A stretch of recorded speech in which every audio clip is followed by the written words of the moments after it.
Okay. Hello. Um, it's currently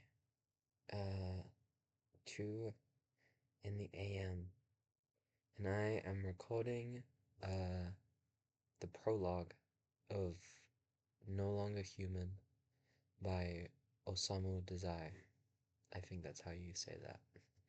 Um, I'm kind of sick right now. I have allergies, so I sound kind of gross. I apologize.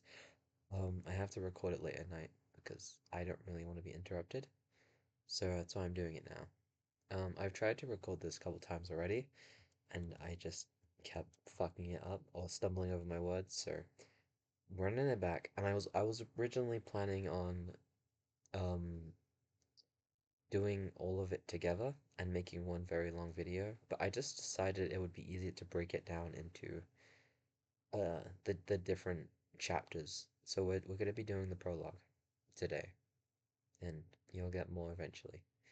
Um, I know this book is very important. I know you like this book a lot, so I hope you enjoy listening to me read it to you. I'm not gonna edit out any mistakes because I think it makes it more authentic. So you're gonna hear me mess up at parts, so I apologize. But maybe, by the end, I'll be a better reader. So we're gonna have to see. But yeah, without further ado, let's get started. I have seen three pictures of the man. The first, a childhood photograph you might call it, shows him about the age of 10, a small boy surrounded by a great many women, his sisters and cousins no doubt. He stands in brightly checkered trousers by the edge of a garden pond. His head is tilted at an angle of 30 degrees to the left, and his teeth are bared in an ugly smirk. Ugly? You may well question the word, for insensitive people, that is to say, those indifferent to matters of beauty and ugliness, would mechanically comment with a bland, vacuous expression. What an adorable little boy! It is quite true, what commonly passes for adorable is sufficiently present in this child's face to give a modicum of meaning to the compliment, but I think that anyone who had ever been subjected to the least exposure of what makes for beauty would most likely toss the photograph to one side with the gesture employed in brushing away a caterpillar, and mutter in profound revulsion, "What a dreadful child!" Indeed, the more carefully you examine the child's smiling face, the more you feel an indescribable, unspeakable horror creeping over you. You see, you see that is not actually a smiling face at all. The boy has not a suggestion of a smile. Look at his tightly clenched fists, if you want proof. No human being can smile with his fists doubled like that. It is a monkey, a grinning monkey face. The smile is nothing more than a puckering of ugly wrinkles. The photograph reproduces an expression so freakish, and at the same time so unclean, and even nauseating that your impulse is to say, "What a wizened, hideous little boy." I have never seen a child with such unaccountable expression. The face in the second snapshot is startlingly unlike the first. He's a student in this picture, although it is not clear whether it dates from high school or college days. At any rate, he is now extraordinarily handsome. But here again the face fails inexplicably to give the impression of belonging to a living human being. He wears a student's uniform and a white handkerchief peeps from his breast pocket. He sits in a wicker chair with his legs crossed. Again, he is smiling this time, not at the wizened monkey's face, but a rather adroit little smile, and yet somehow it is not the smile of a human being. It utterly lacks substance, all of what we might call the heaviness of blood, or perhaps the solidity of human life. It has not even a bird's weight. It is merely a blank sheet of paper, light as a feather, and it is smiling. The picture produces in short a sensation of complete artificiality, pretense, insincerity, fortuitousness. None of these words quite covers it, and of course you couldn't dismiss it simply as dandyism. In fact, if you look carefully, you'll begin to feel that there is something strangely unpleasant about this handsome young man. I have never seen a young man whose good looks were so baffling. The remaining photograph is the most monstrous of all. It is quite impossible, in this one, to even guess the age, though the hair seems to be streaked somewhat with grey. It was taken in a corner of an extraordinarily dirty room. You can plainly see in the picture how the wall is crumbling in three places. His small hands are held in front of him. This time he is not smiling. There is no expression whatsoever. The picture has a greatly chilling, foreboding quality, as if it was caught in the act of dying as he sat before the camera. His hands held over a heater. That is not the only shocking thing about it. The head is shown quite large, and you can examine the features in detail. The forehead is average, the wrinkles on the forehead average, the eyebrows are also average. The eyes, the nose, the mouth, the chin, the face is not merely devoid of expression, it fails to leave a memory. It has no individuality. I have only to shut my eyes after looking at it to forget the face.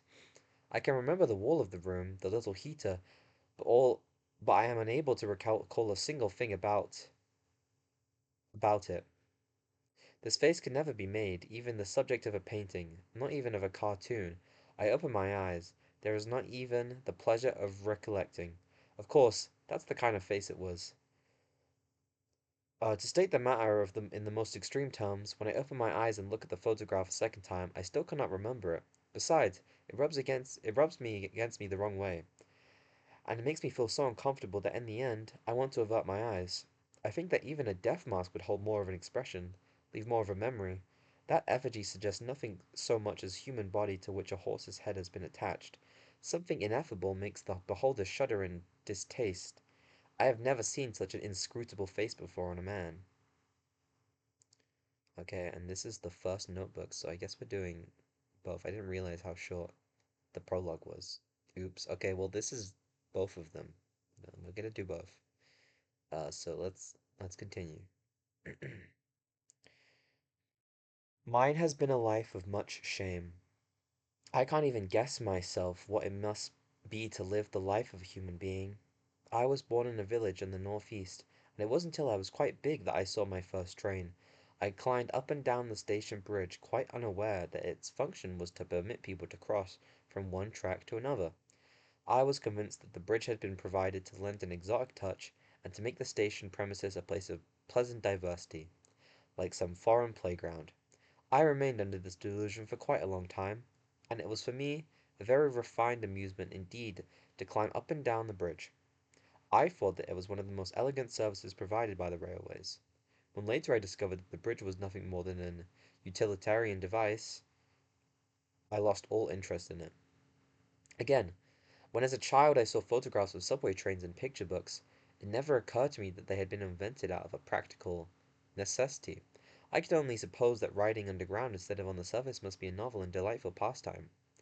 I've been sickly ever since I was a child, and have frequently been confined to bed. How often as I lay there I used to think about uninspired decoration sheets and pillowcases make. It wasn't until I was about 20 that I realized that they actually served a practical purpose, and this revelation of human dullness stirred a dark depression in me. Again, I have never known what it means to be hungry. I don't mean by this statement that I was raised in a well-to-do family. I have no such banal intent. I mean that I have had not the remotest idea of nature of the sensation of hunger. It sounds peculiar to say it, but I have never been aware that my stomach was empty.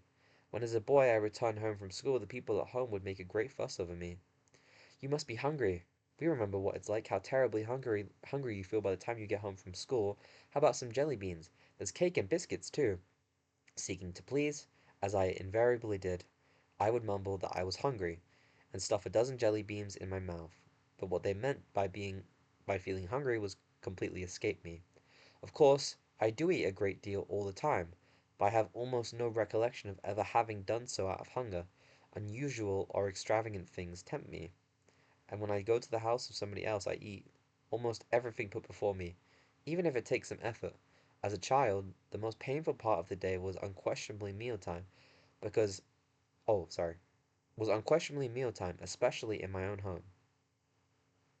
At my house in the country, the whole family, oh, at my house in the country, the whole family, we were about 10 in number, ate together, lined up in two facing rows of the table. Being the youngest child, I naturally sat at the end.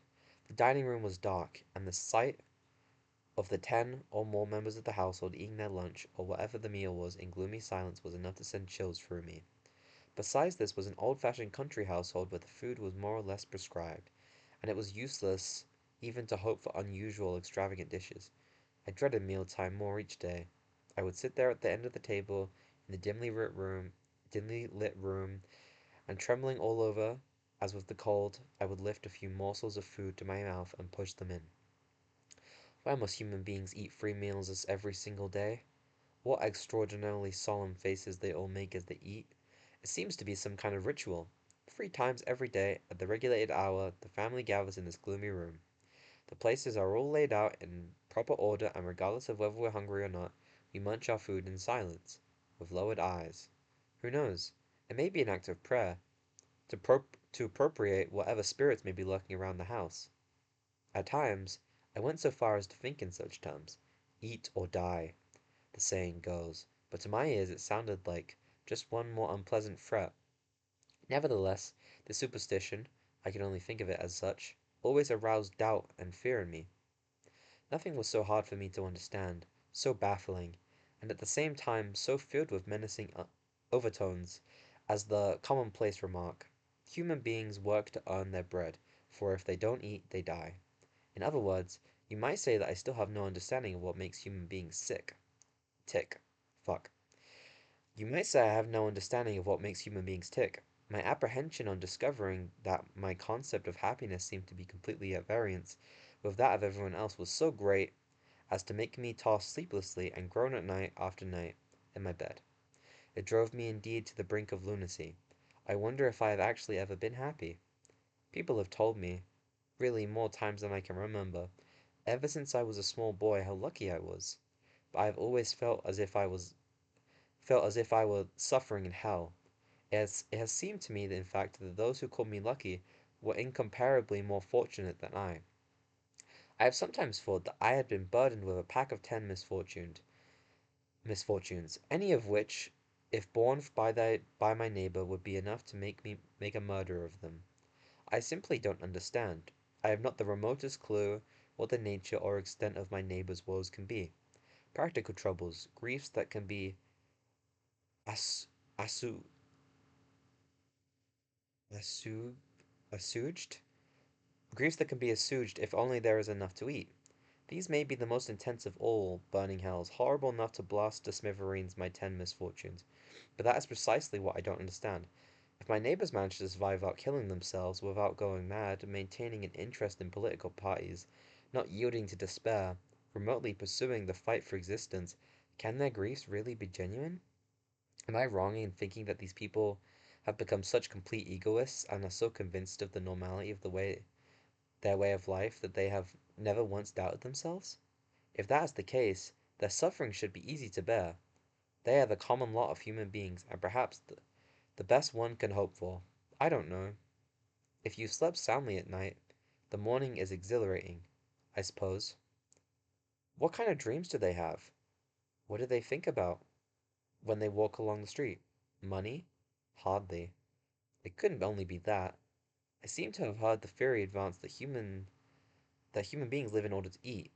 I've never heard anyone say they live in order to make money. No. And yet, in some instances, no, I don't even think I know that. The more I think of it, the less I understand. All I feel are the assaults of apprehension and terror at the thought that I am the only one who is entirely unlike the rest. It is almost impossible for me to converse with other people. What should I talk about? How should I say it? I don't know. This was how I happened to invent my clowning. It was the last quest for love I was to direct at human beings. Although I had a mortal dread of human beings, I seemed quite unable to renounce their society. I managed to maintain on the surface a smile which never deserted my lips. This was the accommodation I offered to others, a most precarious achievement performed by me only at the cost of excruciating efforts within. Sorry. As a child, I had absolutely no notion of what others, even members of my own family, might be suffering with, or what they were thinking. I was aware only of my own unspeakable fears and embarrassments. Before anyone realized it, I had become an accomplished clown, a child who never spoke a single truthful word. I have noticed that in photographs of me taken around that time together with my family, the others all have serious faces, only mine is invariably contorted into a peculiar smile. This was one more variety of my childish pathetic antics. Again, I never once answered back to anything said to me by my family. The least of the least word of reproof stuck with me with the force of a thunderbolt and drove me almost out of my head. Answer back, far from it. I felt convinced that their reprimands were without doubt voices of human truth speaking to me from the eternities past. I was obsessed with the idea that since I lacked the strength to act in accordance with this truth, I might already have been disqualified from living amongst human beings.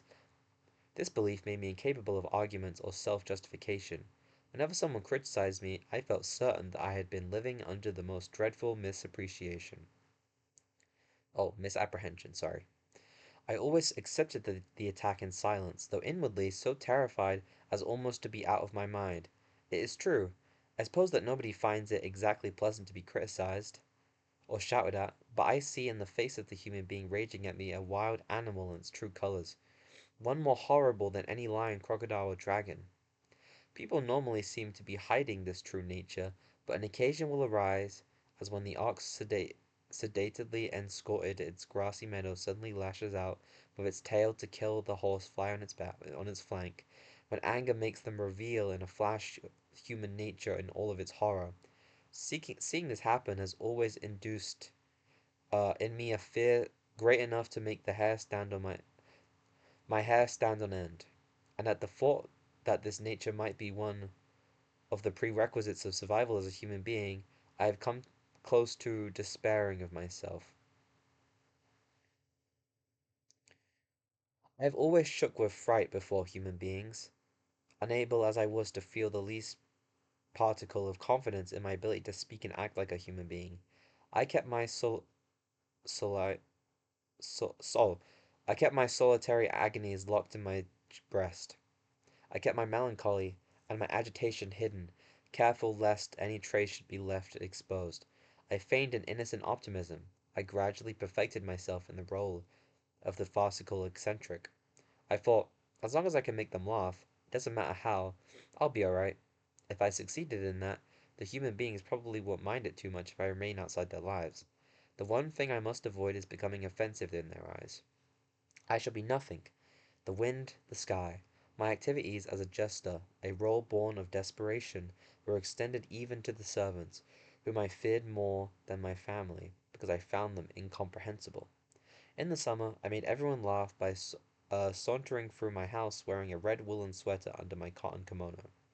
Even my elder brother, who was rarely given to mirth, burst out laughing and commented in intolerably affectionate tones, "That doesn't look so good on you, Yozo." But for all my follies, I was not so insensitive to heat and cold as to walk around in a woolen sweater at the height of summer. I had pulled my little sister's legging over my arms, letting just enough stick out at the opening of the sleeves to give the impression that I was wearing a sweater. My father frequently had business in Tokyo, and maintained a town house for that reason.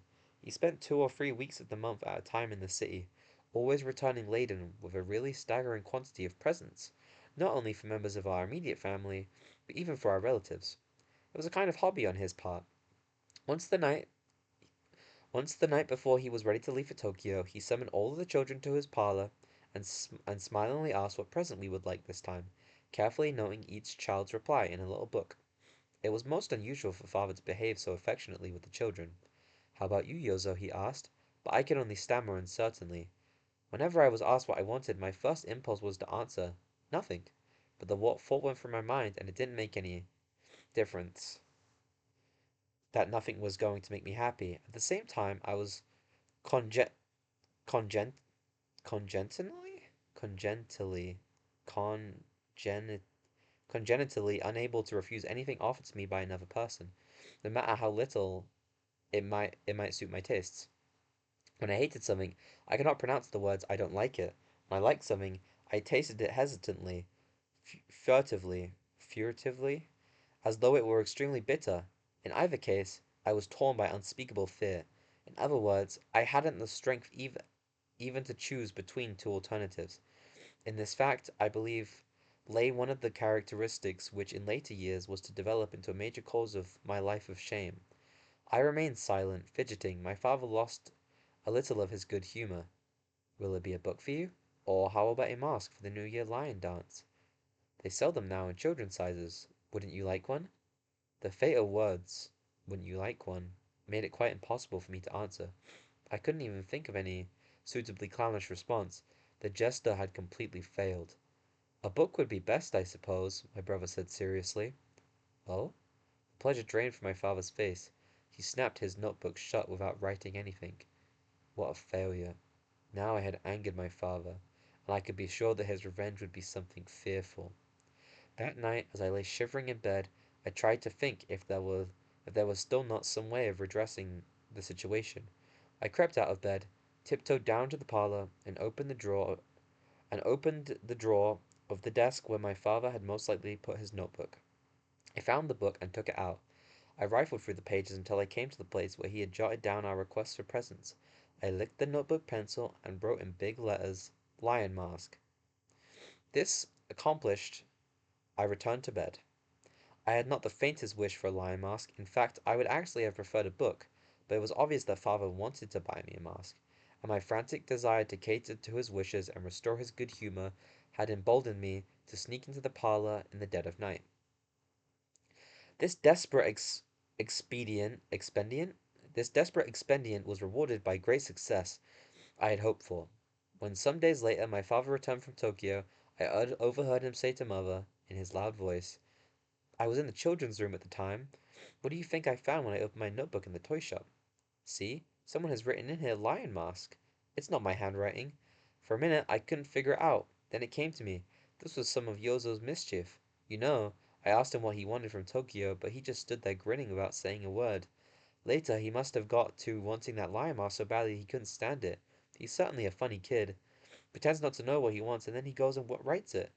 If he wanted the mask so much, all he had to do was tell me. I burst out laughing in front of everyone in the toy shop. Ask him to come here at once. On another occasion, I assembled all our men and women servants in the foreign style room. I got one of the manservants to bang, at random, on the keys of the piano. Our house was well equipped with the most amenities, even though we were in the country. And I made everyone roll with laughter by cavorting in a wild Indian dance to his hit and miss tune. My brother took a flashbulb photograph of me performing my dance. When the picture was developed, you could see my pee-pee through the opening between the two handkerchiefs, which served for a loincloth. um, and this too occasioned much merriment. It was perhaps to be accounted a triumph which surpassed my own expectations. I used to subscribe regularly to a dozen more children's magazines, and for my private reading ordered books of all sorts from Tokyo. I became adept in the exploits of Dr. Nonsen Nonsentius and Dr. Know-it-all, and was intimately acquainted with all manner of spooky stories, tales of adventure, collections of jokes, songs, and the likes. I was never short of material for the absurd stories I solemnly related to make the members of my family laugh. But what of my schooling?